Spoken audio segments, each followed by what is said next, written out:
Good morning, everyone. So, last time we have discussed about the catalysis and enzyme catalysis. Now, next part of surface chemistry involve colloids. So, in this session, we will see about colloids, their types, their classification. So, let's start. So, colloids are a heterogeneous system in which one substance is dispersed in another substance called dispersion medium, and the size of dispersed phase is from 1 nm to 1000 nm. Actually,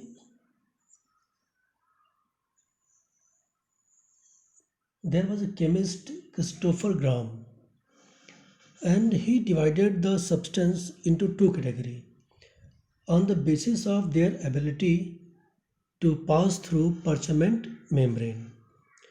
So those substances whose solution or mixture can cross the parchment membrane were called colloids. Were called crystalloid. And those substances which cannot cross through the parchment membrane, they were called colloids.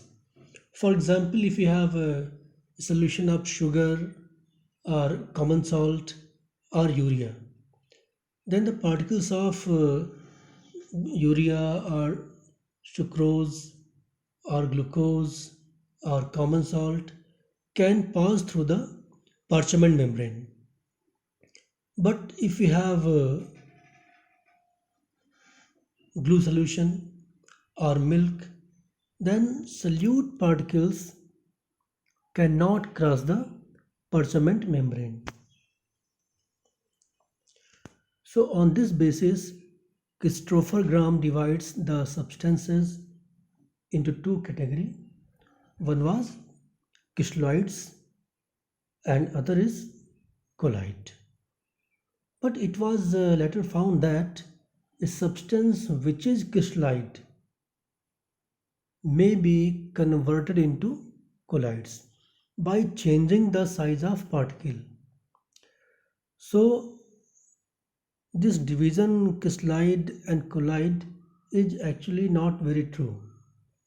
It is the size of particles of solute that decide that whether it be a crystalloid or it will be a colloid. So if particle size belongs between 1 nanometer to 1000 nanometer, we call it colloid. And if it is below this, it will be true solution. And if size of particle is above this, it will make a suspension. You should be very clear here that the colloids are heterogeneous. Why? Although it looks homogeneous, suppose you have milk or starch solution and we call it solution, it appears to be homogeneous, but by basic technique like centrifugation, we can separate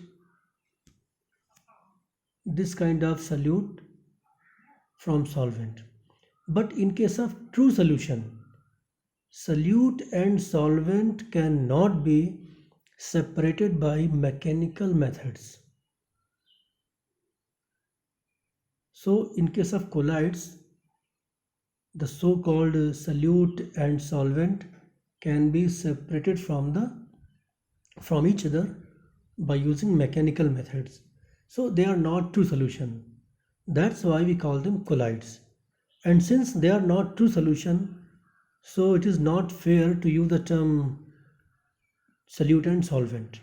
So in place of solute and solvent, We use two different terms and which are dispersed phase in place of solute and dispersion medium in place of solvent.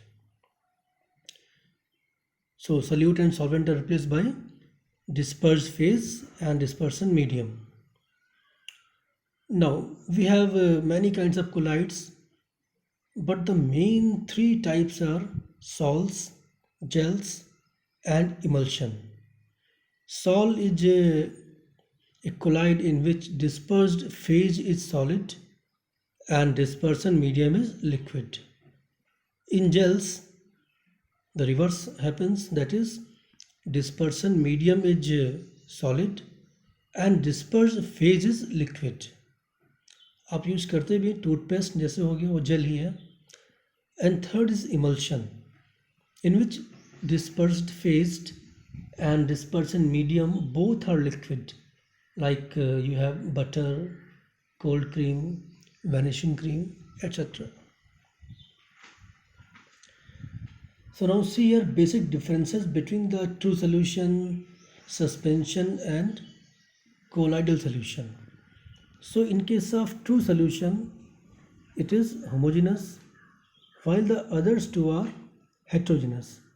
But in case of colloids, it appears to be homogeneous, but actually it is heterogeneous.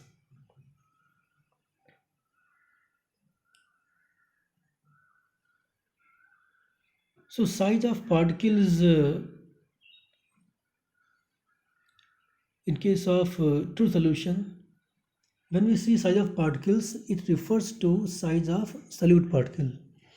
It's less than 1 nanometer. In case of suspension, it is more than 100 nanometer.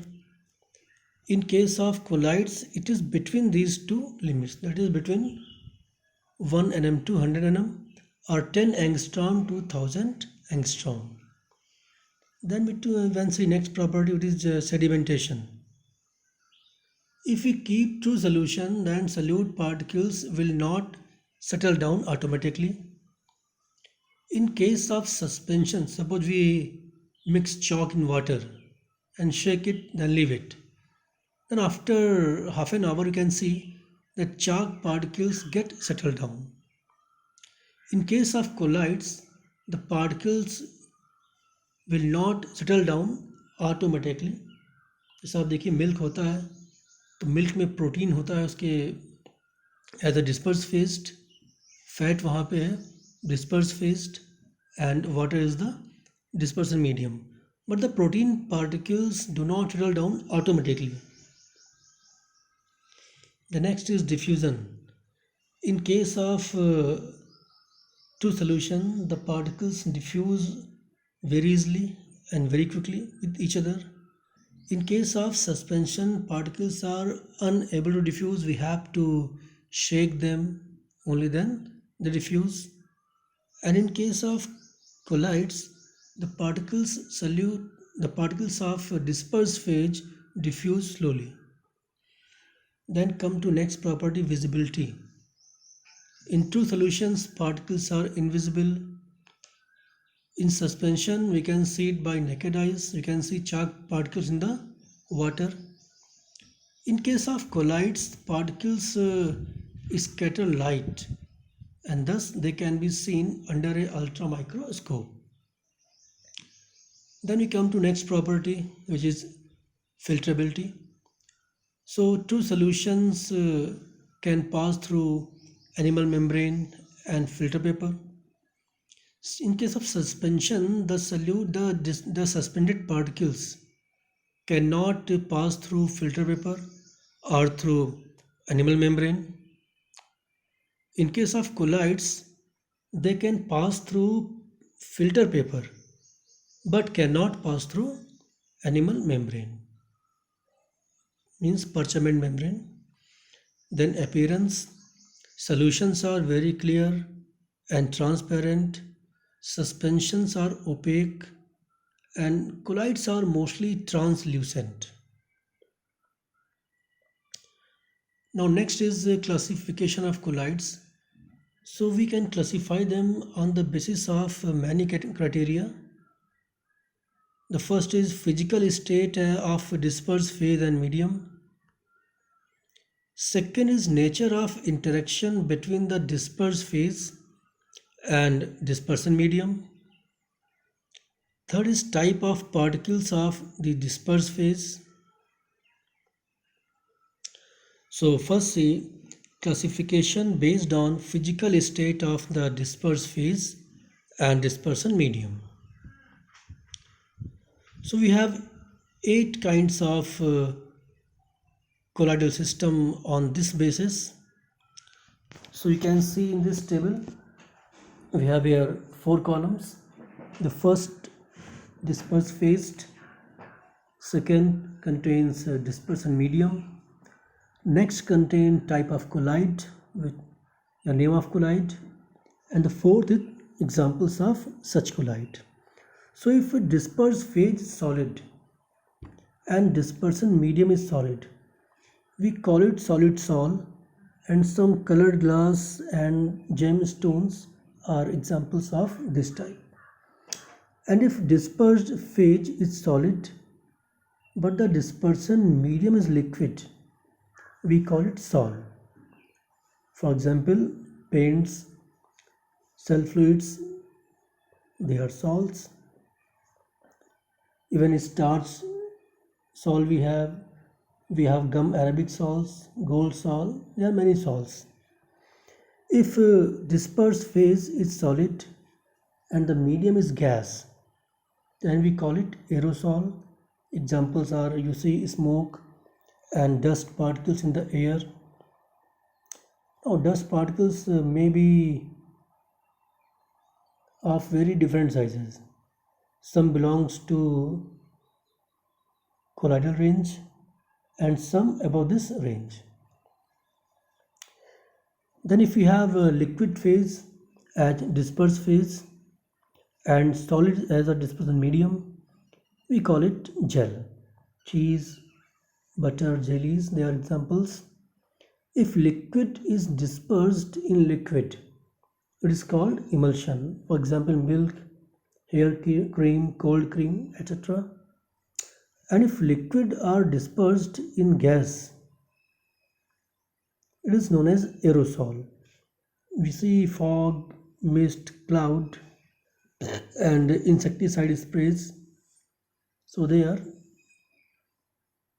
aerosols. In fog, very small water droplets are dispersed in air.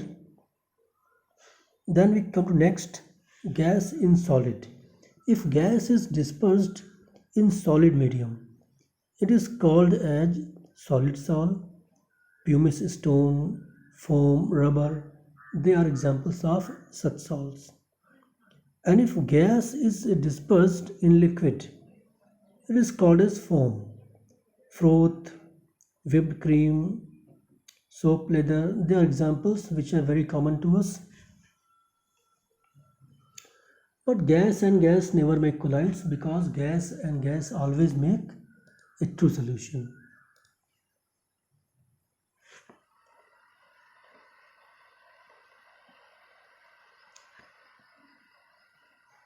Then come to next criteria, classification based on nature of interaction. Here we have 2 types. One is lyophilic and other is lyophobic. So first see lyophobic colloids. It means solvent hitting colloid. If dispersed phase and dispersion medium, they do not have very much interaction, or you can say attraction for each other, then it is called lyophobic colloids. And such colloids cannot be prepared by simply mixing of dispersed phase into dispersion medium. We have to use some special techniques for such colloids, and we also need some stabilizing agents to preserve them. They are irreversible. It means if once they are precipitated, they cannot be reconverted into colloids. Examples are given here. We have colloids of gold as gold sol, silver sol, ferric hydroxide salt, arsenious sulfide salt, etc. Next is lyophilic colloids or solvent-loving colloids. They make colloids very easily just by simple mixing the dispersed phase into dispersion medium. For example, we have starch, gum. If we add it into water, they easily make colloids. They are self-stabilized. They are reversible. It means suppose if starch salt get dried, water is lost due to evaporation, then just if we add here some lukewarm water into it, it will again make the colloidal salt. So it is the reversible salt. Examples: gum, gelatin, starch, albumin in water. The next is classification based on type of particles of the dispersed phase. It is very important, and in examination it is very much asked. So first is multi-molecular colloids. In such a case, what happens? A large number of small particles which do not belong to colloidal dimension, means they are less than 1 nanometer. They aggregate together and form a bigger particles, a large particle which belong to colloidal dimension. So such a kind of colloid which is formed due to aggregation of very small particles is known as multi-molecular colloid. For example, we have sulfur salt, we have gold salt, we have salt of ferric hydroxide. These all are multi-molecular colloids where very small particles which are less than colloidal size, they aggregate and form a large particle that belong to colloidal dimension. Now next is macromolecular colloids. In this case, the size of particle is already in the range of colloidal dimension. So the big particles like protein, starch, cellulose, they already belong to the colloidal dimension. So they are called macromolecular colloids. The third is very important thing, associated colloids. In this case, what happens that they are actually small particles and they remains as true solution at low concentrations. But when concentration become high, these particles aggregate and form a large particle which belongs to colloidal dimension. So the aggregate of particles are known as micelles, and such colloids are known as associated colloids. So the main difference between the multi-molecular and associated colloids is that in case of multi-molecular colloids, the small molecules aggregate and form large particle. But in case of this colloid, at low concentration they behave like true solution, and at high concentration only they aggregate and form colloid. If we dilute this kind of solution, they can again change into true solution. You can see example given here, a soap micelle which has a polar head, a non-polar carbon chain. The non-polar carbon chain turn itself into center of a sphere and make a bigger particle that belong to colloidal size.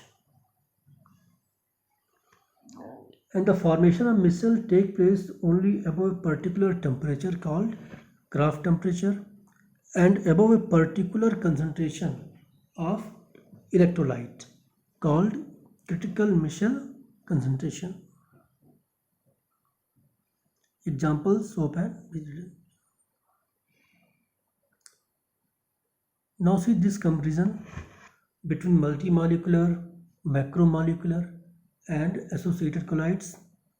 See first, in case of multimolecular colloids, they are formed by aggregation of large number of atoms or molecules with diameter less than 1 nanometer.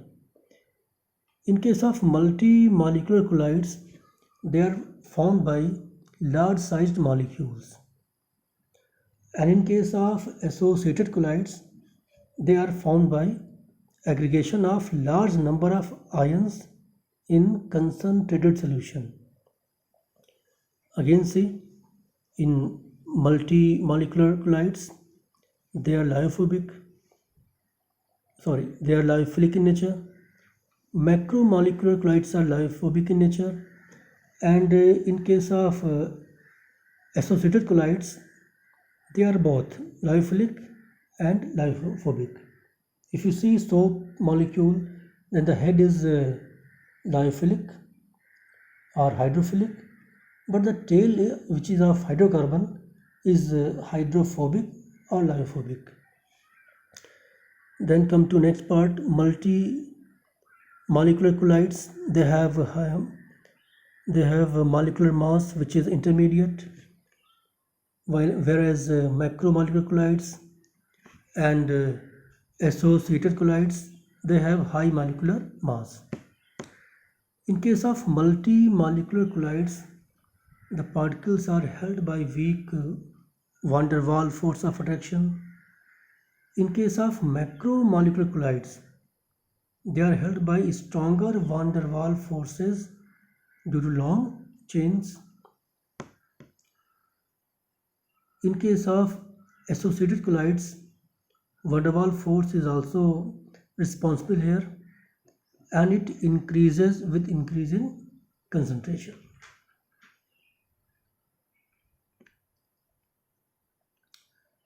So that's all for today. In next class, we will say about the preparation of colloids and their properties. Thank you.